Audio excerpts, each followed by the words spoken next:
SGPC ਦੇ general ਇਜਲਾਸ uniform civil code खिलाफ मता पास ਕਿਹਾ यूनीफॉर्म सिविल कोड देश ਨੂੰ ਹਿੰਦੂ ਰਾਸ਼ਟਰ ਬਣਾਉਣ ਵੱਲ ਇੱਕ ਹੋਰ ਕਦਮ बीजेपी ने हिमाचल चोणां सिविल कोड ਦਾ ਚੁੱਕਿਆ ਮੁੱਦਾ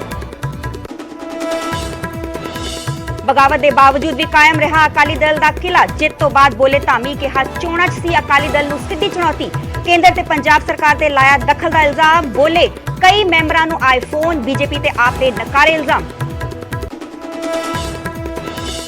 हार के बावजूद कायम ने बीबी जगीर कौर दे तेवर न्यूज़ 18 ते बोले पहला लिफाफा खुलवाया फिर चोणां करवाइयां ए मेरी जित अकाली दल हन गद्दार एसजीपीसी चोणां च जित तो बाद बोले सुखबीर सिख कौम नूं तोड़न वालियां ताकतां दी होई हार ए जित सिख विरोधी ताकतां दे मूंह ते चपेड़ दिल्ली एनसीआर च वध रहे हवा प्रदूषण ते आज सुप्रीम कोर्ट सुनवाई कोर्ट ने केंद्र दिल्ली पंजाब हरियाणा ते यूपी सरकार नूं बनाया पार्टी T20 वर्ल्ड कप दे फाइनल च पहुंचण लई आज मैदान ते उतरेगी टीम इंडिया सेमीफाइनल च इंग्लैंड नाल होवेगा मुकाबला दोपहर 1:30 बजे शुरू होवेगा मैच गुरु नानक देव जी के प्रकाश पुरब नूं समर्पित निहंग सिंघां ने कढ़िया महला सुल्तानपुर लोधी च दिखाए जंगजू करतब घोड़ दौड़ा रहियां खिच दा केंद्र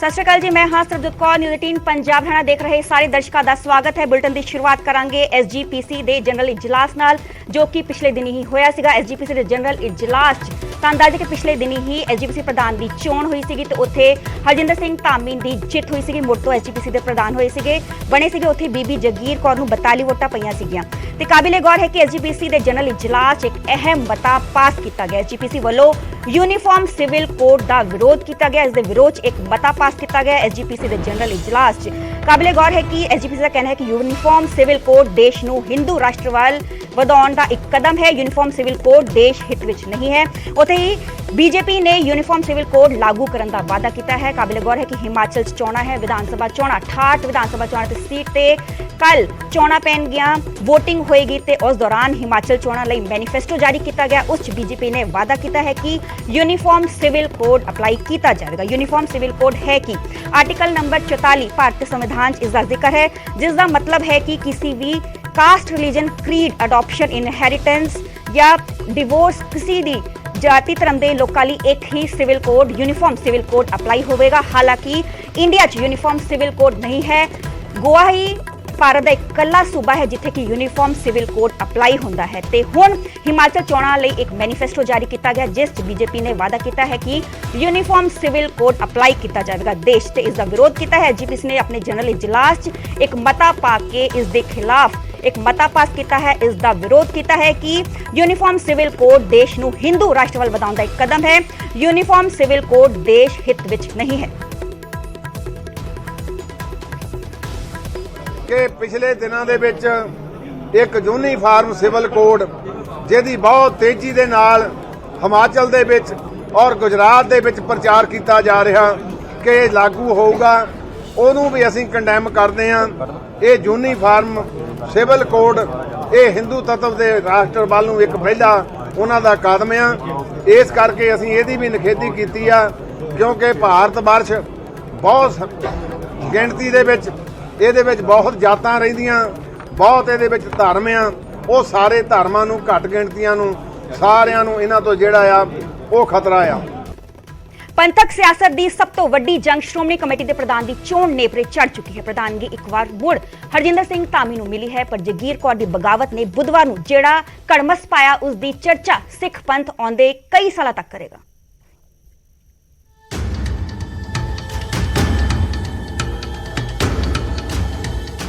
तेजा सिंह समुद्री हाल ਦੇ ਬਾਹਰ ਬੁੱਧਵਾਰ ਦੀ ਸਵੇਰ ਤੋਂ ਹੀ ਸ਼੍ਰੋਮਣੀ ਕਮੇਟੀ ਦੇ ਮੈਂਬਰਾਂ ਦੀ ਆਮਦ ਸ਼ੁਰੂ ਹੋ ਗਈ ਸੀ ਨਾਲ ਹੀ ਕਮੇਟੀ ਦਫ਼ਤਰ ਦੀ ਇਮਾਰਤ ਦੇ ਅੰਦਰ ਦਾਖਲ ਹੋ ਰਹੇ ਸਨ ਅਕਾਲੀ ਦਲ ਦੇ ਆਗੂ ਵੀ ਪੁਲਿਸ ਅਤੇ ਸ਼੍ਰੋਮਣੀ ਕਮੇਟੀ ਦੇ ਮੁਲਾਜ਼ਮ ਪੂਰੀ ਚੈਕਿੰਗ ਕਰਕੇ ਹੀ ਮੈਂਬਰਾਂ ਨੂੰ ਅੰਦਰ ਜਾਣ ਦੇ ਰਹੇ ਸਨ ਕਮੇਟੀ ਦੀ ਚੋਣ ਦੇ ਲਈ ਇੰਤਜ਼ਾਰ 157 ਮੈਂਬਰਾਂ ਦਾ ਸੀ ਪਰ ਪਹੁੰਚੇ ਸਿਰਫ 146 ਹਾਲਾਂਕਿ ਦਾਅਵੇਦਾਰੀ ਦੋਵੇਂ ਹੈਵੀਵੇਟ ਕੈਂਡੀਡੇਟ ਚਿਹਰੇ ਤੇ ਮੁਸਕਰਾਹਟ ਦੇ ਨਾਲ ਕਰ ਰਹੇ ਸਨ ਵੀ ਕਰਨ ਦੀ ਕੋਸ਼ਿਸ਼ ਕਰਦੇ। ਪ੍ਰਧਾਨ ਜੀ ਦੋ ਸ਼ਬਦ ਬਾਅਦ ਚ ਅਸੀਂ ਅੱਜ ਹੁਣੇ ਹੀ ਦੇਖ ਲਿਆ ਕਿ ਜੋ 10 ਦਿਨਾਂ ਦਾ ਚੋਰ ਲੱਗਾ ਹੋਇਆ ਸਿਆਸੀ ਤੌਰ ਦੇ ਉੱਤੇ ਭਾਰੂ ਹੋਇਆ ਪਿਆ। ਜੇ ਛੁਟਕਾਰਾ ਪਾਉਣਾ ਹੈ ਤੇ ਮੈਂਬਰ ਸਾਹਿਬਾਨ ਆਜ਼ਾਦ ਵੋਟ ਪਾਉਣ। ਮੈਂ ਕਿਸੇ ਨੂੰ ਪ੍ਰੈਸ਼ਰ ਨਹੀਂ ਦੇ ਰਹੀ। ਦੇਖੋ ਭਾਜਪਾ ਤੇ ਇਲਜ਼ਾਮ ਲੱਗ ਰਹੇ, ਲਾਲਪੁਰਾ ਸਾਹਿਬ ਤੇ ਇਲਜ਼ਾਮ ਲੱਗ ਰਹੇ, ਕਹਿੰਦੇ ਕਿ ਹਰਿਆਣਾ ਦੇ ਮੁੱਖ ਮੰਤਰੀ ਨੇ ਥਾਪੜਾ ਤੁਹਾਨੂੰ ਦੇ ਦਿੱਤਾ ਹੈ ਭਾਜਪਾ ਨੇ ਸਿੱਧੇ ਤੌਰ ਇੱਕ ਮੈਂ ਦੱਸਾਂ ਜੀ, ਇਹ ਜਿਹੜੇ ਭਾਜਪਾ ਨਾਲ ਰਹੇ ਆ, ਜਿਹੜੇ ਉਹਨਾਂ ਸਰਕਾਰਾਂ ਹਟਾਈਆਂ ਉਹ ਗੱਲਾਂ ਕਰਨਗੇ। ਛੱਜ ਦੇ ਬੋਲੇ ਸ਼ਾਨ ਨਹੀਂ ਕਿਉਂ ਬੋਲੇ। ਚੋਣ ਪ੍ਰਕਿਰਿਆ ਦਾ ਆਗਾਜ਼ ਹੋਇਆ ਤਾਂ ਮੀਡੀਆ ਨੂੰ ਹਾਲ ਵਿੱਚ ਨਹੀਂ ਸਗੋਂ ਲਾਨ ਦੇ ਵਿੱਚ ਬਿਠਾਇਆ ਗਿਆ। ਇੱਕ ਲਾਊਡ ਸਪੀਕਰ ਲਾ ਦਿੱਤਾ ਗਿਆ ਜਿਸ ਤੋਂ ਆਉਣ ਵਾਲੀ ਆਵਾਜ਼ ਸੁਣਦੇ ਰਹਿਣ ਦੀ ਅਪੀਲ ਮੀਡੀਆ ਨੂੰ ਕੀਤੀ ਤੇ ਫਿਰ ਸ਼ੁਰੂ ਹੋਇਆ ਇਜਲਾਸ ਅਤੇ ਲਾਊਡ ਸਪੀਕਰ ਦੇ ਰਾਹੀਂ ਆ ਰਹੀ ਇਜਲਾਸ ਦੀ ਆਵਾਜ਼ ਮਾਈਕ ਤੇ ਬੋਲਣ ਵਾਲੇ ਆਉਂਦੇ ਰਹੇ ਤੇ ਫਿਰ ਹੋਈ ਚੋਣ ਪ੍ਰਕਿਰਿਆ। ਬੈਲਟ ਬਕਸੇ ਦੇ ਵਿੱਚ 146 ਮੈਂਬਰਾਂ ਨੇ ਆਪਣੀਆਂ ਵੋਟਾਂ ਪਾ ਦਿੱਤੀਆਂ। ਨਤੀਜਿਆਂ ਦਾ ਐਲਾਨ ਹੋਇਆ ਤਾਂ ਹਰਜਿੰਦਰ ਧਾਮੀ ਨੂੰ 104 ਵੋਟਾਂ ਮਿਲੀਆਂ ਤੇ ਨਾਲ ਹੀ ਮਿਲੀ ਵਿਕਟਰੀ। ਜਗੀਰ ਕੌਰ ਨੂੰ ਮਿਲੀਆਂ 42 ਵੋਟਾਂ ਅਤੇ ਨਾਲ ਹੀ ਸ਼ਿਕਸਤ। ਪਰ ਇਸ ਵਿਕਟਰੀ ਸਾਈਨ ਬਣਾਉਣ ਵਾਲੇ ਆਪਣੇ ਹਮਾਇਤੀਆਂ ਤੇ ਧਾਮੀ ਔਖੇ ਹੁੰਦੇ ਵੀ ਨਜ਼ਰ ਆਏ। ਨਹੀਂ ਆਪਾਂ ਸੇਵਾ ਧਰਮ ਦੀ ਆ, ਧਰਮ ਦੀ ਸੇਵਾ ਆ, ਧਰਮ ਦੀ ਸੇਵਾ ਆ।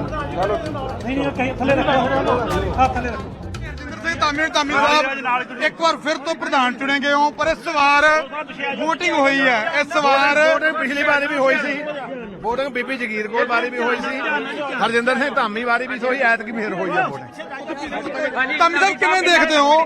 ਧਾਮੀ ਸਾਹਿਬ ਕਿਵੇਂ ਦੇਖਦੇ ਹੋ? ਬੀਬੀ ਜਗੀਰ ਕੌਰ ਹੋਣੀ ਜਿਵੇਂ ਦਾਅਵਾ ਕਰ ਰਹੇ ਸੀ ਲਗਾਤਾਰ, ਕਿਵੇਂ ਦੇਖਦੇ ਹੋ? ਮੈਂ ਪਹਿਲਾਂ ਵੀ ਕਿਹਾ ਸੀ ਕਿ ਮਾਂ ਪਾਰਟੀ ਵੱਡੀ ਹੁੰਦੀ ਆ, ਮਨੁੱਖ ਕਦੇ ਵੱਡੇ ਨਹੀਂ ਹੁੰਦੇ।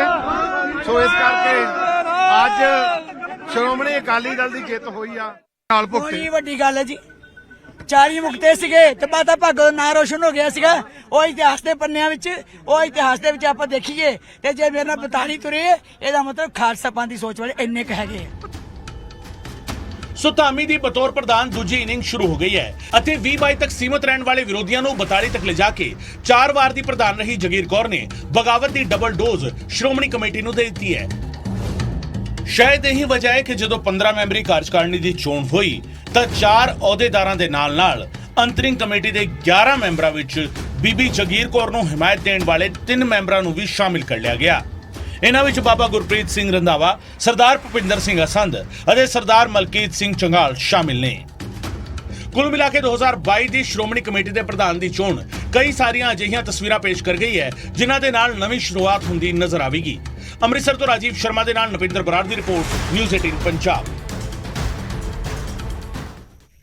ਹੁਣ ਐਸਜੀਪੀਸੀ ਦੀ ਨਵੀਂ ਟੀਮ ਦਾ ਜ਼ਿਕਰ ਕਰਾਂਗੇ। ਗ੍ਰਾਫਿਕਸ ਜਮਨੇ ਸਮਝਣ ਦੀ ਕੋਸ਼ਿਸ਼ ਕਰਾਂਗੇ ਕਿ ਧਾਮੀ ਦੀ ਟੀਮ ਕੀ ਹੈ। ਐਡਵੋਕੇਟ ਧਾਮੀ ਹਰਜਿੰਦਰ ਸਿੰਘ ਧਾਮੀ ਪ੍ਰਧਾਨ ਨੇ ਐਸਜੀਪੀਸੀ ਦੇ। ਉੱਥੇ ਹੀ ਬਲਦੇਵ ਸਿੰਘ ਕਾਇਮਪੁਰਾ ਸੀਨੀਅਰ ਮੀਤ ਪ੍ਰਧਾਨ ਚੁਣੇ ਗਏ ਨੇ। ਅਵਤਾਰ ਸਿੰਘ ਰੀਆ ਜੂਨੀਅਰ ਮੀਤ ਪ੍ਰਧਾਨ ਚੁਣੇ ਗਏ ਨੇ। ਗੁਰਚਰਨ ਸਿੰਘ ਗਰੇਵਾਲ ਜਨਰਲ ਸਕੱਤਰ ਚੁਣੇ ਗਏ ਨੇ। ਉੱਥੇ ਹੀ ਅੰਤਰਿੰਗ ਕਮੇਟੀ ਮੈਂਬਰਾਂ ਦੀ ਗੱਲ ਕਰੀਏ ਤੇ ਮੋਹਨ ਸਿੰਘ ਬੰਗੀ, ਜਰਨੈਲ ਸਿੰਘ ਕਰਤਾਰਪੁਰਾ, ਸੁਰਜੀਤ ਸਿੰਘ ਤੁਰਾਲਵਾਲ, ਬਾਵਾ ਸਿੰਘ ਗੁਮਾਨਪੁਰ, ਬੀਬੀ ਗੁਰਿੰਦਰ ਕੌਰ ਭੋਲੂਵਾਲਾ, ਗੁਰਨਾਮ ਸਿੰਘ ਜੱਸਲ, ਪਰਮਜੀਤ ਸਿੰਘ ਖਾਲਸਾ, ਸ਼ੇਰ ਸਿੰਘ ਮੰਡਵਾਲਾ, ਬਾਬਾ ਗੁਰਪ੍ਰੀਤ ਸਿੰਘ ਰੰਧਾਵਾ, ਭੁਪਿੰਦਰ ਸਿੰਘ ਅਸੰਧ, ਮਲਕੀਤ ਸਿੰਘ ਚੰਗਲ ਆ ਸਾਰੇ ਹੀ ਅੰਤਰਿੰਗ ਕਮੇਟੀ ਦੇ ਮੈਂਬਰ ਚੁਣੇ ਗਏ ਨੇ।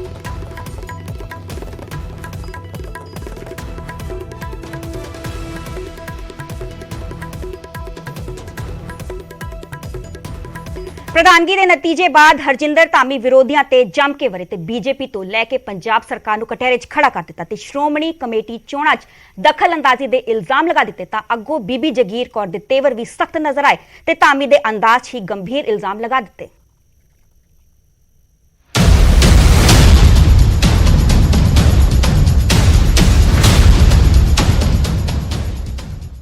ਅਕਾਲੀ ਦਲ ਆਖਿਰਕਾਰ ਆਪਣਾ ਕਿਲਾ ਬਚਾਉਣ ਦੇ ਵਿੱਚ ਕਾਮਯਾਬ ਹੋਇਆ। ਜਿੱਤ ਦਾ ਤਾਜ ਮੁੜ ਹਰਜਿੰਦਰ ਧਾਮੀ ਦੇ ਸਿਰ ਸੱਜਿਆ ਤੇ ਜਗੀਰ ਕੌਰ ਨੂੰ ਹਾਰ ਦਾ ਸਾਹਮਣਾ ਕਰਨਾ ਪਿਆ।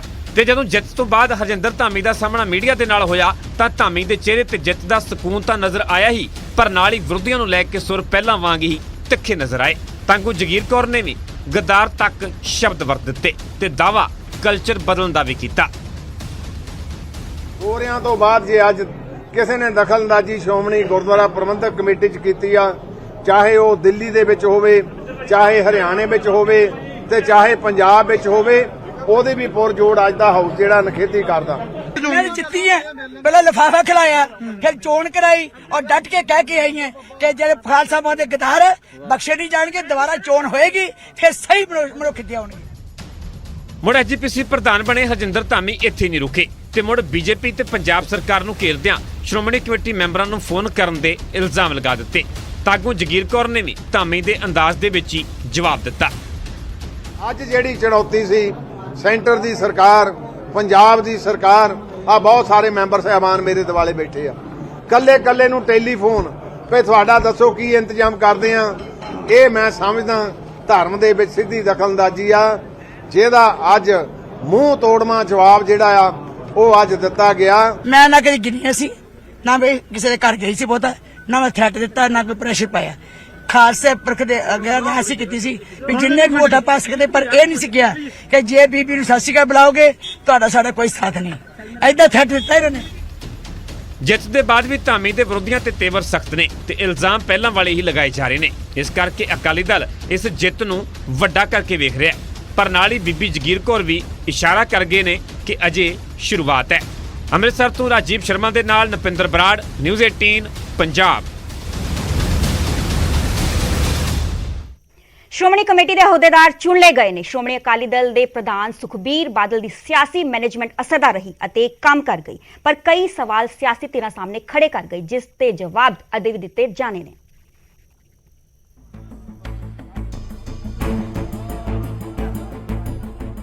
ਸ਼੍ਰੋਮਣੀ ਕਮੇਟੀ ਦੇ ਸੋਸ਼ਲ ਮੀਡੀਆ ਪਲੇਟਫਾਰਮ ਤੇ ਇਸ ਪੋਸਟਰ ਦਾ ਪੋਸਟ ਹੋਣਾ ਸ਼੍ਰੋਮਣੀ ਅਕਾਲੀ ਦਲ ਲੋਚ ਰਿਹਾ ਸੀ।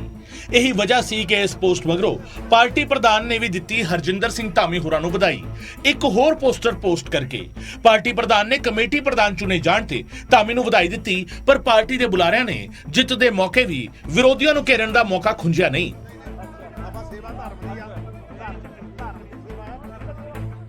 ਐਤਕੀ ਸਾਰਿਆਂ ਨੂੰ ਇਕੱਠਾ ਚਾਅ ਚੜਿਆ ਸੀ ਔਰ ਸਾਰੀਆਂ ਧਿਰਾਂ ਔਰ ਜਿੰਨੇ ਸ਼੍ਰੋਮਣੀ ਅਕਾਲੀ ਦਲ ਦੇ ਸਾਰੇ ਵਿਰੋਧੀ, ਜੇ ਸਾਰਿਆਂ ਦੀ ਗਿਣਤੀ ਕਰੋ ਤੇ 30 ਤੋਂ ਵੀ ਵੱਧ ਬਣਦੇ ਆ, ਸਾਰਿਆਂ ਨੇ ਆਪਣਾ ਪੂਰਾ ਦਿਲ ਲਾ ਲਿਆ, ਲੇਕਿਨ ਫਿਰ ਵੀ ਜਿੰਨੀਆਂ ਵੋਟਾਂ ਉਹਨਾਂ ਨੂੰ ਮਿਲੀਆਂ ਉਸ ਤੋਂ 2.5 ਗੁਣਾ ਵੋਟਾਂ ਪੂਰੀਆਂ ਨਾਲੋਂ 42 ਤੋਂ 84 ਤੇ 21 105 ਪੂਰਾ 2.5 ਗੁਣਾ ਵੋਟਾਂ ਲੈ ਕੇ ਸਰਦਾਰ ਹਰਜਿੰਦਰ ਸਿੰਘ ਧਾਮੀ ਜਿਹੜੇ ਨੇ ਉਹ ਸ਼੍ਰੋਮਣੀ ਗੁਰਦੁਆਰਾ ਪ੍ਰਬੰਧਕ ਕਮੇਟੀ ਦੇ ਫਿਰ ਪ੍ਰਧਾਨ ਚੁਣੇ ਗਏ। ਅਕਾਲੀ ਦਲ ਦਾ ਨਿਸ਼ਾਨਾ ਸਿਆਸਤ ਤੇ ਵੀ ਸੀ ਤੇ ਜਥੇਬੰਦੀਆਂ ਤੇ ਵੀ।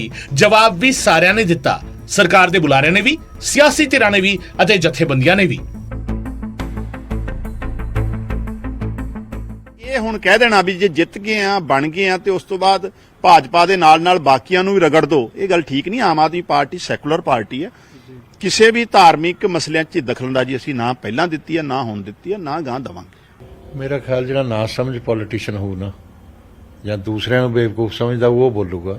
ਸਾਰੇ ਮੈਂਬਰ ਤਾਂ ਸ਼੍ਰੋਮਣੀ ਅਕਾਲੀ ਦਲ ਦੇ ਸਿੰਬਲ ਤੇ ਜਿੱਤ ਕੇ ਆਏ ਨੇ। ਆ 42 ਵੀ ਜਿਹੜੇ ਨੇ ਉਹ ਬਾਗੀ ਨੇ, ਜਿਹੜੇ ਇਹਨਾਂ ਚੀਜ਼ਾਂ ਦੇ ਖਿਲਾਫ ਨੇ ਕਿ ਵੀ ਅਕਾਲੀ ਦਲ ਗਲਤ ਕਰ ਰਿਹਾ, ਬਾਦਲ ਪਰਿਵਾਰ ਦਾ ਕਬਜ਼ਾ ਇਹਦੇ ਤੇ, ਇਹ ਪਰਿਵਾਰਕ ਕਬਜ਼ਾ ਨਹੀਂ ਹੋਣਾ ਚਾਹੀਦਾ। ਉਹ ਜਿਨ੍ਹਾਂ ਦੀ ਜ਼ਮੀਰ ਜਾਗ ਗਈ, ਇਹ ਉਹ 42 ਨੇ, ਹੈ ਤਾਂ ਇਹ ਵੀ ਅਕਾਲੀ ਦਲ ਦੇ ਸੀਗੇ ਪੁਰਾਣੇ, ਠੀਕ ਹੈ ਗੱਲ। ਤੇ ਇਸ ਕਰਕੇ ਇਹ ਕਹਿਣਾ ਕਿ ਬਾਕੀ ਪਾਰਟੀਆਂ ਦਾ ਜ਼ੋਰ ਲੱਗ ਗਿਆ, ਬਾਕੀ ਪਾਰਟੀਆਂ ਹਾਰ ਗਈਆਂ, ਕੋਈ ਨਹੀਂ ਹਾਰਿਆ, ਇਹਦੇ 'ਚ ਹਾਰਿਆ ਅਕਾਲੀ ਦਲ ਹੈ। 42 ਦੇ ਕਰੀਬ ਵੋਟਾਂ ਜਿਹੜੀਆਂ ਨੇ ਉਹ ਸ਼੍ਰੋਮਣੀ ਅਕਾਲੀ ਦਲ ਬਾਦਲ ਦੇ ਖਿਲਾਫ ਪਈਆਂ ਨੇ, ਉਹ ਸਾਰੇ ਵਧਾਈ ਦੇ ਪਾਤਰ ਨੇ। ਮੈਂ ਅਕਾਲੀ ਦਲ ਬਾਦਲ ਦੇ ਅਹੁਦੇਦਾਰਾਂ ਨੂੰ ਕਹਿਣਾ ਚਾਹੁੰਦਾ ਕਿ ਉਹ ਜਿੱਤ ਦੀਆਂ ਵਧਾਈਆਂ ਦੇਣ ਨਾਲੋਂ ਇਸ ਪਾਸੇ ਸੋਚਣ ਕਿ 20 ਦੇ ਕਰੀਬ ਮੈਂਬਰ ਜਿਹੜੇ ਅੱਜ ਹੋੜ ਉਹਨਾਂ ਦਾ ਖਹਿੜਾ ਛੱਡ ਕੇ ਗਏ ਆ। ਅਸੀਂ ਕੇਂਦਰ ਸਰਕਾਰ ਤੋਂ ਮੰਗ ਕਰਦੇ ਆ ਕਿ ਜਲਦੀ ਤੋਂ ਜਲਦੀ ਜਰਨਲ ਚੋਣਾਂ ਸ਼੍ਰੋਮਣੀ ਕਮੇਟੀ ਦੀਆਂ ਕਰਾਈਆਂ ਜਾਣ ਤਾਂ ਕਿ ਪੰਥ ਪੰਜਾਬ ਦੇ ਲੋਕ ਬਾਦਲ ਪਰਿਵਾਰ ਤੋਂ ਇਸ ਸੰਸਥਾ ਦਾ ਖਹਿੜਾ ਛੁਡਵਾ ਦੇਣ। ਪੰਥਕ ਸਿਆਸਤ ਦੇ ਵਿੱਚ ਸਿਆਸੀ ਧਿਰਾਂ ਦੀ ਦਖਲਅੰਦਾਜ਼ੀ ਅਤੇ ਵਿਰੋਧੀ ਧਿਰਾਂ ਦੀ ਬਿਆਨਬਾਜ਼ੀ ਦੇ ਵਿਚਾਲੇ ਇਸ ਵਾਰ 42 ਮੈਂਬਰਾਂ ਦੀ ਬਗਾਵਤ ਵਾਲਾ ਜਿਹੜਾ ਡਬਲ ਧਮਾਕਾ ਹੋਇਆ ਹੈ, ਉਸ ਦੀ ਆਵਾਜ਼ ਆਉਂਦੇ ਕਈ ਦਿਨਾਂ ਤੱਕ ਸੁਣੀ ਜਾਵੇਗੀ, ਇਹ ਤੈਅ ਮੰਨਿਆ ਜਾ ਰਿਹਾ ਹੈ। ਚੰਡੀਗੜ੍ਹ ਤੋਂ ਅਮਨ ਭਾਰਦਵਾਜ ਦੇ ਨਾਲ ਅੰਮ੍ਰਿਤਸਰ ਤੋਂ ਰਾਜੀਵ ਸ਼ਰਮਾ ਤੇ ਨਪਿੰਦਰ ਬਰਾੜ ਦੀ ਰਿਪੋਰਟ, ਨਿਊਜ਼ 18 ਪੰਜਾਬ।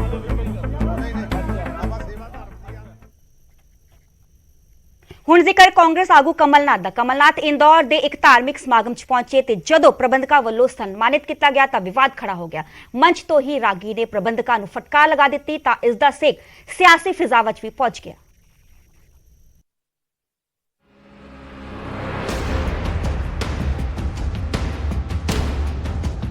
1984 ਸਿੱਖ ਵਿਰੋਧੀ ਕਤਲੇਆਮ ਦੇ ਇਲਜ਼ਾਮਾਂ 'ਚ ਲਗਾਤਾਰ ਘਿਰੇ ਕਾਂਗਰਸੀ ਆਗੂ ਕਮਲਨਾਥ ਮੁੜ ਸੁਰਖੀਆਂ ਵਿੱਚ ਨੇ ਤੇ ਵਿਵਾਦ ਦੀ ਵਜ੍ਹਾ ਬਣੀਆਂ ਨੇ ਇਹ ਤਸਵੀਰਾਂ।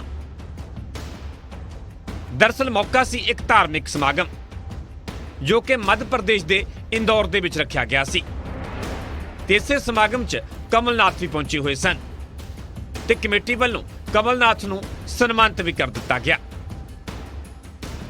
ਤੇ ਜਦੋਂ ਕਮਲਨਾਥ ਸਮਾਗਮ 'ਚੋਂ ਵਾਪਸ ਗਏ ਤਾਂ ਬਵਾਲ ਹੋ ਗਿਆ। ਪ੍ਰਬੰਧਕਾਂ ਨੂੰ ਹੀ ਵਿਰੋਧ ਦਾ ਸਾਹਮਣਾ ਕਰਨਾ ਪਿਆ। ਮੰਚ ਤੋਂ ਹੀ ਰਾਗੀ ਮਨਪ੍ਰੀਤ ਸਿੰਘ ਕਾਨਪੁਰੀ ਨੇ ਜ਼ੋਰਦਾਰ ਵਿਰੋਧ ਕੀਤਾ ਤੇ ਪ੍ਰੋਗਰਾਮ ਦੇ ਪ੍ਰਬੰਧਕਾਂ ਨੂੰ ਖੂਬ ਫਟਕਾਰ ਲਗਾਈ ਗਈ।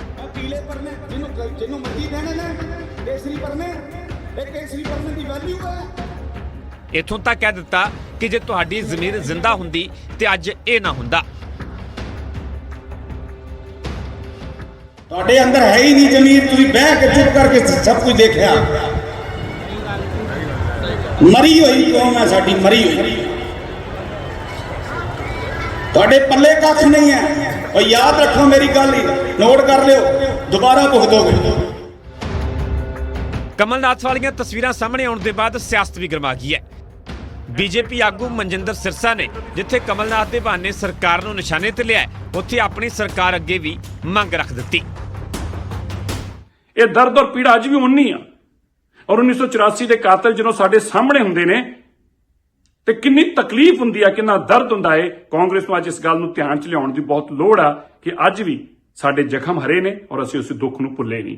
ਪਰ ਮੈਂ ਕੇਂਦਰ ਦੀ ਸਰਕਾਰ ਨੂੰ ਵੀ ਕਹਿਣਾ ਚਾਹੁੰਦਾ ਕਿ ਜਿਹੜਾ ਕਮਲਨਾਥ ਤੇ ਕੇਸ ਚੱਲਦਾ ਪਿਆ ਅੱਜ ਤੱਕ ਉਹ ਬਾਹਰ ਘੁੰਮਦਾ ਪਿਆ। ਲੋਕ ਸਵਾਲ ਸਾਨੂੰ ਵੀ ਪੁੱਛਦੇ ਨੇ ਸਿੱਖ ਕਿ ਹੁਣ ਤੇ ਤੁਹਾਡੀ ਸਰਕਾਰ ਆ, ਹੁਣ ਕਮਲਨਾਥ ਕਿਉਂ ਬਾਹਰ ਘੁੰਮਦਾ ਪਿਆ। ਜ਼ਿਕਰਯੋਗ ਹੈ ਕਿ ਕਮਲਨਾਥ ਤੇ 1984 ਦੇ ਸਿੱਖ ਵਿਰੋਧੀ ਦੰਗਿਆਂ ਦੇ ਇਲਜ਼ਾਮ ਲੱਗਦੇ ਰਹੇ ਨੇ, ਪਰ ਇੱਥੇ ਸਵਾਲ ਇਹ ਵੀ ਹੈ ਕਿ ਆਖਰ ਕਮਲਨਾਥ ਨੂੰ ਧਾਰਮਿਕ ਸਮਾਗਮ ਦੇ ਵਿੱਚ ਸੱਦਾ ਕਿਸ ਵੱਲੋਂ ਦਿੱਤਾ ਗਿਆ। ਕਮਲਨਾਥ ਨੂੰ ਸਨਮਾਨਿਤ ਕਰਨ ਦਾ ਫੈਸਲਾ ਕਿਸ ਦਾ ਸੀ।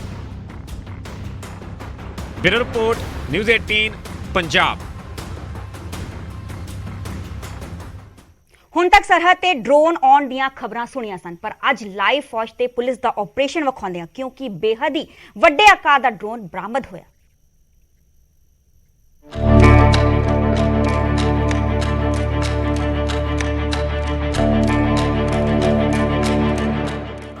ਹੈਕਸਾਕਾਪਟਰ ਡਰੋਨ ਦੀ ਲਾਈਵ ਤਸਵੀਰ। ਵੱਡੇ ਆਕਾਰ ਦਾ ਡਰੋਨ, 100 ਰਾਉਂਡ ਕੀਤੇ ਫਾਇਰ।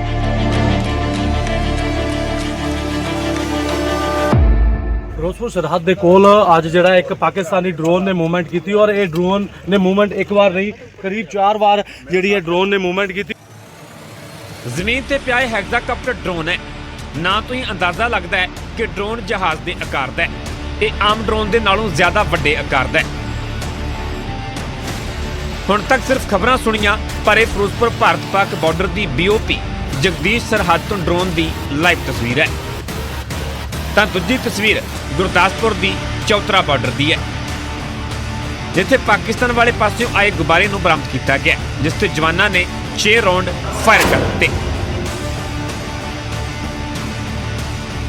BSF ਦੀ ਟੀਮਸ ਨੂੰ 3 ਵਾਰ ਡਰੋਨ ਸਪੋਟ ਹੋਇਆ ਸੀਗਾ ਤੇ ਨਾਲ ਜਿਹੜੀ BOP ਹੈਗੀ ਉੱਥੇ, ਤੇ ਉਸ ਤੋਂ ਬਾਅਦ ਸਾਡੀ ਟੀਮਸ BSF ਦੀ ਟੀਮਸ ਦੇ ਨਾਲ ਮਿਲ ਕੇ ਜਿਹੜੀ ਹੈਗੀ ਏਰੀਆ ਕੋਆਰਡਨ ਕੀਤਾ ਸੀਗਾ ਤੇ ਸੂਬੇ ਤੋਂ ਸਰਚ ਚੱਲ ਰਹੀ ਹੈਗੀ ਤੇ ਸਰਚ ਦੇ ਦੌਰਾਨ ਤੇ ਸਾਨੂੰ ਕੁਝ ਪਾਰਟਿਕੂਲਰ ਇਨਫੋਰਮੇਸ਼ਨ ਤੇ ਬੇਸਿਸ ਤੇ ਜਿਹੜਾ ਹੈਗਾ ਉਹ ਇੱਥੇ ਸਾਡੀ ਟੀਮਸ ਨੂੰ ਜਿਹੜਾ BSF ਦੇ ਨਾਲ ਸਾਡੀ ਟੀਮਸ ਹੈਗੀ ਉਹਨਾਂ ਨੂੰ ਆ ਇੱਕ ਡਰੋਨ ਇੱਥੇ ਮਿਲਿਆ ਹੈਗਾ, ਜਿਹੜਾ ਹੈਕਸਾਕਾਪਟਰ ਡਰੋਨ ਇਹਨੂੰ ਕਹਿੰਦੇ ਹੈਗੇ, ਤੇ ਆ ਇੱਥੇ ਰਿਕਵਰ ਹੋਇਆ ਹੈਗਾ।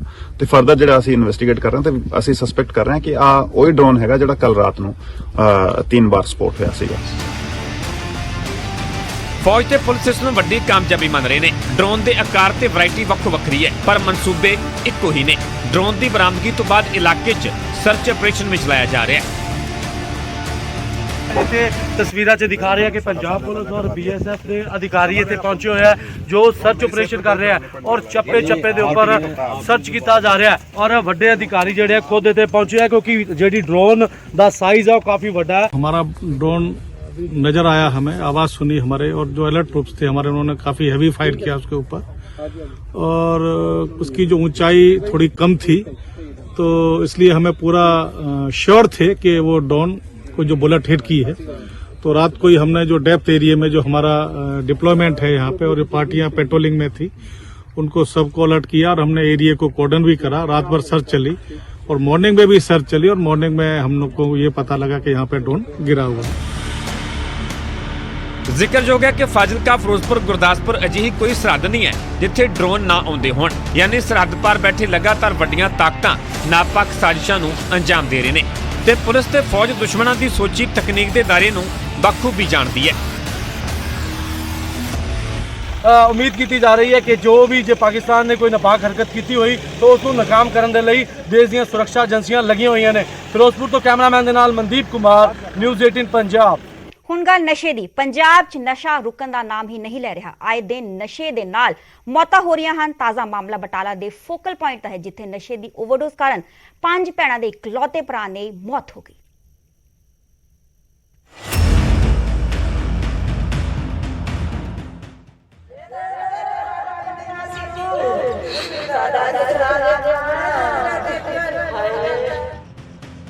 ਮੈਦਾਨ ਵਿੱਚ ਡਿੱਗਿਆ ਪਿਆ ਇਹ ਨੌਜਵਾਨ, ਕੁਛ ਵਿੱਚ ਕੱਪੜਿਆਂ ਦਾ ਬੈਗ, ਪੈਰਾਂ ਦੇ ਨੇੜੇ ਨਸ਼ੇ ਦਾ ਇੰਜੈਕਸ਼ਨ ਅਤੇ ਉਸ ਦੇ ਆਲੇ ਦੁਆਲੇ ਰੋਂਦੀਆਂ ਕੁਰਲਾਉਂਦੀਆਂ ਔਰਤਾਂ ਉਸ ਨੂੰ ਬਾਰ-ਬਾਰ ਕਹਿ ਰਹੀਆਂ ਨੇ ਕਿ ਬੇਟਾ ਉੱਠ ਜਾ, ਪਰ ਅਫਸੋਸ ਇਹ ਹੈ ਕਿ ਇਹ ਨੌਜਵਾਨ ਕਦੇ ਉੱਠ ਨਹੀਂ ਸਕੇਗਾ। ਨਸ਼ੇ ਦੀ ਲੱਤ ਨੇ ਇਸ ਨੌਜਵਾਨ ਨੂੰ ਹਮੇਸ਼ਾ ਲਈ ਸੁਆ ਦਿੱਤਾ ਹੈ। ਖਬਰ ਬਟਾਲਾ ਤੋਂ ਹੈ, ਜਿੱਥੇ ਮੈਦਾਨ ਵਿੱਚ ਪਈ ਨੌਜਵਾਨ ਦੀ ਲਾਸ਼ ਮਿਲੀ। ਨੌਜਵਾਨ ਦਾ ਨਾਮ ਜੁਗਰਾਜ ਹੈ, ਜਿਹੜਾ ਅੰਮ੍ਰਿਤਸਰ ਦਾ ਰਹਿਣ ਵਾਲਾ ਹੈ। ਘਰ ਵਿੱਚ 5 ਭੈਣਾਂ ਨੇ ਅਤੇ ਉਹਨਾਂ 5 ਦਾ ਇਕੱਲਾ ਭਰਾ। ਉਹ ਭੈਣਾਂ ਜਿਹੜੀ ਹਰ ਵਾਰੇ ਆਪਣੀ ਰਾਖੀ ਦਾ ਵਾਅਦਾ ਦੇ ਕੇ ਜੁਗਰਾਜ ਦੇ ਗੁੱਟ ਤੇ ਰੱਖੜੀ ਬੰਨ੍ਹਦੀਆਂ ਹੋਣਗੀਆਂ, ਪਰ ਉਹਨਾਂ ਨੂੰ ਕੀ ਪਤਾ ਸੀ ਕਿ ਉਹਨਾਂ ਦਾ ਭਰਾ ਨਸ਼ੇ ਦੇ ਅੱਗੇ ਗੋਡੇ ਟੇਕ ਦੇਵੇਗਾ। ਜੁਗਰਾਜ ਨੇ ਭੈਣਾਂ ਦਾ ਪਿਆਰ ਅਤੇ ਜ਼ਿੰਦਗੀ ਨੂੰ ਚੁਣਨ ਦੀ ਥਾਂ ਤੇ ਚੁਣਿਆ ਤਾਂ ਨਸ਼ਾ, ਉਹ ਨਸ਼ਾ ਜਿਸ ਨੇ ਉਸ ਨੂੰ ਮੌਤ ਦਿੱਤੀ ਅਤੇ ਉਸ ਦਾ ਪਰਿਵਾਰ ਉਮਰ ਭਰ ਦੇ ਲਈ ਹੰਝੂ ਵਹਾਏਗਾ। ਦਰਅਸਲ 26 ਸਾਲਾਂ ਦਾ ਜੁਗਰਾਜ ਆਪਣੀ ਮਾਸੀ ਦੇ ਘਰੇ ਗਿਆ ਸੀ। ਉਸਨੇ ਫੋਨ ਕਰਕੇ ਉਹਨਾਂ ਨੂੰ ਦੱਸਿਆ ਵੀ, ਪਰ ਜੁਗਰਾਜ ਆਪਣੀ ਮਾਸੀ ਦੇ ਘਰੇ ਪਹੁੰਚਿਆ ਹੀ ਨਹੀਂ। ਨਸ਼ੇ ਦੀ ਓਵਰਡੋਜ਼ ਨੇ ਰਾਹ ਵਿੱਚ ਹੀ ਜੁਗਰਾਜ ਦੀ ਜਾਨ ਲੈ ਲਈ। ਕੋਈ ਪਤਾ ਨਹੀਂ ਜੇ ਘਰੋਂ ਤੇ ਚੰਗਾ ਭਲਾ ਹੀ ਤੁਰਿਆ ਫਿਰਦਾ ਹੁੰਦਾ ਸੀ, ਸਾਡੇ ਕੋਲ ਵੀ ਚੰਗਾ ਭਲਾ ਹੀ ਆਉਂਦਾ ਸੀ। ਕਿਹੜੀ ਲਾ ਨੇਰੀ ਮੇਰੇ ਪੁੱਤਰ ਦੇ ਘੁੰਮ ਗਈ ਆ, ਸਾਨੂੰ ਨਹੀਂ ਪਤਾ ਕੀ ਇਹਦੇ ਨਾਲ ਵਾਪਰੀਆਂ ਤੇ ਕੀ ਨਹੀਂ ਵਾਪਰੀਆਂ। ਘਰ 'ਚ ਕਿੰਨੇ ਮੈਂਬਰ ਹੈ? ਇਹ ਇੱਕ ਸੱਸ, ਇੱਕ ਸਹੁਰਾ ਤੇ ਇੱਕ ਹੀ ਤੇ ਘਰ ਦੀ ਇੱਕ ਛੋਟਾ ਜਿਹਾ। ਇਹਦੀਆਂ ਭੈਣਾਂ 5, ਕੱਲਾ ਹੀ ਭਰਾ। ਹਾਏ ਮੈਂ ਮਰ ਜਾ, ਪਿਓ ਵੀ ਗੋਡਿਆਂ ਤੋਂ ਹੈ ਨਹੀਂ ਜੇ। ਉੱਥੇ ਪੁਲਿਸ ਨੇ ਮ੍ਰਿਤਕ ਦੀ ਲਾਸ਼ ਨੂੰ ਕਬਜ਼ੇ ਵਿੱਚ ਲੈ ਕੇ ਪੋਸਟਮਾਰਟਮ ਲਈ ਭੇਜ ਕੇ ਜਾਂਚ ਸ਼ੁਰੂ ਕਰ ਦਿੱਤੀ ਹੈ। ਪੁਲਿਸ ਦੇ ਮੁਤਾਬਿਕ ਨੌਜਵਾਨ ਦੇ ਕੋਲੋਂ ਇੱਕ 에ਅਰ ਗਨ ਵੀ ਮਿਲੀ ਹੈ। ਇਹ ਜੀ ਬੰਦਾ ਹੈਗਾ ਸੀ ਕਿੱਥੋਂ ਨੰਗ ਲੱਗ, ਇਹਦਾ ਪਿੰਡ ਸੀ ਲੱਗੇ, ਇਹਦਾ ਕੋਟੀ। ਇੱਥੇ ਆਪਣੀ ਮਾਸੀ ਨੂੰ ਮਿਲਣ ਆਇਆ ਸੀ। ਇਹਨੇ ਫੋਨ ਕੀਤਾ ਕਿ ਮੈਂ ਆ ਰਿਹਾ, ਬਟ ਇਹ ਘਰ ਨਹੀਂ ਪਹੁੰਚਿਆ। ਸਵੇਰੇ ਡੈਡ ਬੋਡੀ ਮਿਲੀ। ਬੈਗ ਮਿਲਿਆ, ਲੱਗਾ ਤੁਸੀਂ ਤਸਵੀਰ 에ਅਰ ਗਨ ਮਿਲੀ ਹੈ, ਵੈਰੀਫਾਈ ਕਰ ਲੈਣੇ, ਨਸ਼ੇ ਭਾਈ ਚੈੱਕ ਕਰ ਲੈਣੇ। ਜੋ ਉਹਦੇ ਲਾਗੇ ਜਾਗੇ ਵਾਇਲ ਪਈਆਂ ਸੀ ਜਾਂ ਸਿੰਜਾਂ ਪਈਆਂ ਸੀ, ਕੋਈ ਚੈੱਕ ਆਪਣੇ ਵੇਖ ਲੈਣੇ, ਜੋ ਹੈਗਾ ਲਾਈਟ ਚੈੱਕ ਦੇ ਸਾਰਾ। ਠੀਕ, ਅਜੇ ਕੋਈ ਸਾਨੂੰ ਸਿੰਜ ਨਹੀਂ ਵੀ ਲੱਗੋ। ਨਸ਼ੇ ਨੇ ਇੱਕ ਪਰਿਵਾਰ ਤੋਂ ਉਸਦਾ ਬੇਟਾ, ਭੈਣਾਂ ਤੋਂ ਉਹਨਾਂ ਦਾ ਭਰਾ ਖੋਲਿਆ, ਜਿਹੜਾ ਹੁਣ ਕਦੇ ਪਰਤੇਗਾ ਨਹੀਂ। ਪਰ ਸਰਕਾਰ ਅਤੇ ਪ੍ਰਸ਼ਾਸਨ ਜਿਹੜੇ ਵਾਰ-ਵਾਰ ਨਸ਼ੇ ਤੇ ਲਗਾਮ ਲਾਉਣ ਦੇ ਦਾਅਵੇ ਕਰਦੇ ਨਜ਼ਰ ਆਉਂਦੇ ਨੇ, ਨਸ਼ੇ ਨਾਲ ਹੋ ਰਹੀਆਂ ਮੌਤਾਂ ਉਹਨਾਂ ਦੇ ਦਾਅਵਿਆਂ ਨੂੰ ਨਾਕਾਮ ਸਾਬਿਤ ਕਰ ਰਹੀਆਂ ਨੇ। ਗੁਰਦਾਸਪੁਰ ਤੋਂ ਬਿਸ਼ੰਬਰ ਬਿੱਟੂ ਦੀ ਰਿਪੋਰਟ, ਨਿਊਜ਼ 18 ਪੰਜਾਬ। ਵੇਲਾ ਹੋ ਗਿਆ ਇੱਕ ਛੋਟੇ ਜਿਹੇ ਬ੍ਰੇਕ ਦਾ।